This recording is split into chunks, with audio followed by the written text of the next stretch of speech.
I felt compelled to do this video because if there's one thing I really hate, it's poor engineering. And maybe it's because I'm an engineer. Look at this gap. I've tried to find 24 by 25 filters, impossible. So I've had to adjust with this 24 by 24. And even if it was 25, and I've actually cut in a 25 by 25 and made it a 24 by 25, it does this, it bows up. Not acceptable. Then what are you filtering? So I've come up with something that works, and it's this 3/4 inch by 3/4 inch by 1/16 inch thick angle. And you just stick it in there. That will keep this filter from popping up, but I still have a gap here, so I've got to fill that in with some kind of tape in order for the airflow not to come through here. Is that crazy or what? This is a 95% efficiency HVAC system, and they should be able to do better than that, and they should throw this piece in for free.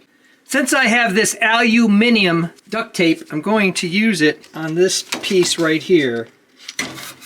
We're gonna clean it up a little bit actually, because it's kind of dirty. I took the angle piece, went down the center, and used it as a guide to fold it so that I have a real nice fit here. One of the great things about this aluminum tape, it kind of forms itself around everything, but as I was getting a little too aggressive to kind of seal that off a couple places, my nail cut through here. So I've decided to reinforce the entire length, and all I'm doing is kind of folding little smaller pieces in place, doubling those up. Push it into the corner with my fingertip, not my fingernail, and then just mold it in place like that to reinforce it.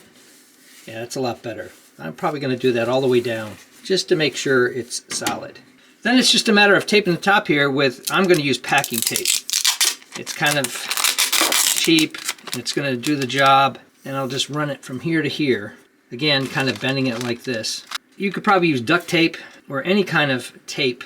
Put it right in the corner, push it down, and just run that all the way across like that. Maybe a couple layers, because it is kind of thin. And I would just consider this being a disposable piece every time you go in there and put a filter in. The thing about this is it just, you can pop it off with any kind of sharp object. So I'll clean it up, put another layer. You can always do smaller strips. You could actually do the aluminum tape the same way. You wouldn't have to go all the way across in one just big band. You could just kind of overlay shorter pieces, maybe 3 or 4 or 5 pieces. So it's a little easier and more manageable than these really long strips. And that baby is sealed up. Better than it ever has before. Thumbs up and comments, always appreciated. Thanks for watching. If you're interested in any kind of home repairs, making and breaking stuff, designs of all kinds, I even do costumes, cosplay, and props. Check out my channel and please subscribe, because you never know what you're gonna see.